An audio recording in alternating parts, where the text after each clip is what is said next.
नमस्कार। स्वागत है आपका अनंत एनालिसिस में। लोकसभा चुनाव के लिए बहुजन समाज पार्टी ने अपने प्रत्याशियों की तीसरी सूची जारी कर दी, जिसमें कि 12 प्रत्याशियों का जिक्र है। बसपा सुप्रीमो मायावती की अनुमति के बाद पार्टी ने आधिकारिक तौर पर यह सूची जारी की। इस सूची में कई चर्चित सीटें हैं जिन पर कि पार्टी ने अपने उम्मीदवार उतारे हैं, और इस सूची में पार्टी ने उन सारी समीकरणों का ध्यान रखा है जिससे कि समाजवादी पार्टी और भाजपा का खेल खराब हो सके। आइए हम बताते हैं इस सूची में कि किस प्रत्याशी को किस लोकसभा से उतारा गया है। गाजियाबाद से बहुजन समाज पार्टी ने नंद किशोर पुंडीर को टिकट दिया है, तो अलीगढ़ से हितेंद्र कुमार उर्फ बंटी उपाध्याय को टिकट दिया। पहले यहाँ से मुस्लिम चेहरे पर दांव लगाया था बहुजन समाज पार्टी ने, लेकिन बाद में टिकट काट कर ब्राह्मण समाज के चेहरे पर दांव लगाया है।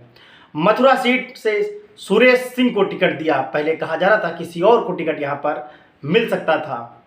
वहीं मैनपुरी, जो कि एक काफ़ी चर्चित सीट है, समाजवादी पार्टी का अभेद्य किला मानी जाती है, वहाँ से बसपा ने गुलशन देव साखे को उम्मीदवार बनाया है।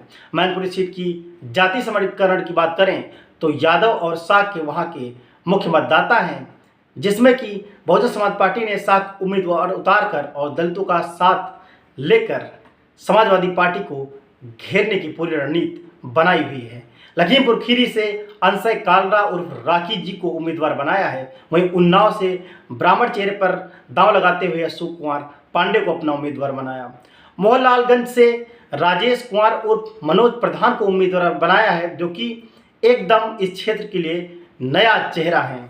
वहीं राजधानी लखनऊ की लोकसभा सीट पर सरवर मलिक को अपना प्रत्याशी बनाया है। एक मुस्लिम चेहरे पर दांव लगाया है सरवर मलिक, जो कि बीते विधानसभा चुनाव में लखनऊ उत्तरी विधानसभा से भी बसपा के सिंबल पर चुनाव लड़ चुके हैं और तीसरे स्थान पर रहे थे। कन्नौज से मुस्लिम चेहरे पर दांव लगाते हुए इमरान बिन जफर को अपना उम्मीदवार बनाया बसपा ने। कन्नौज वो सीट है जहां पर चर्चा है कि शायद अखिलेश यादव इस सीट से चुनाव लड़ सकते हैं, और वहां पर मुस्लिम उम्मीदवार उतार कर बहुजन समाज पार्टी ने समाजवादी पार्टी को वहां पर भी घेरने की पूरी रणनीति बना ली है।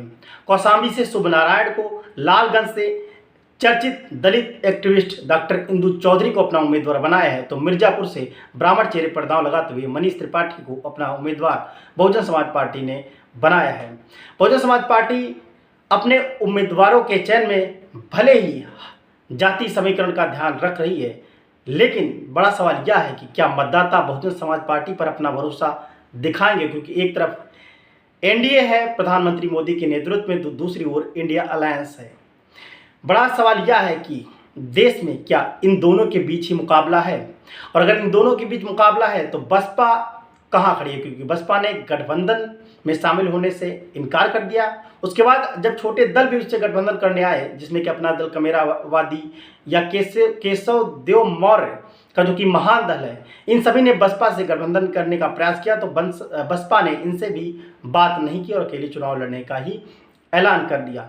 लेकिन आप बहुजन समाज पार्टी के क्रियाकलापों को ध्यान से देखेंगे तो आपको समझ में आएगा कि बहुजन समाज पार्टी 2024 के लोकसभा चुनाव से ज़्यादा 2027 के विधानसभा चुनाव की तैयारी कर रही है, जो कि उत्तर प्रदेश में होंगे। 2022 के विधानसभा चुनाव में बहुजन समाज पार्टी को जब वोट प्रतिशत लगभग 12% बचा था, तो बहुजन समाज पार्टी के सामने आज चुनौती है या उसकी रणनीति कि यह वोट प्रतिशत किसी तरह बढ़े। अगर इससे कम होता है तो बहुजन समाज पार्टी के अस्तित्व पर भी सवाल उठ खड़े होंगे।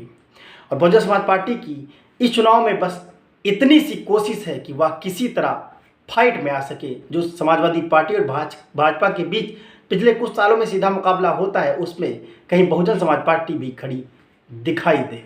तो यानी एक बड़ी चुनौती के साथ बहुजन समाज पार्टी इस चुनाव में उतर रही है। अब देखना है कि वोटर बहुजन समाज पार्टी की नीतियों पर कितना भरोसा करता है देश में जिस प्रकार के राजनीतिक हालात हैं।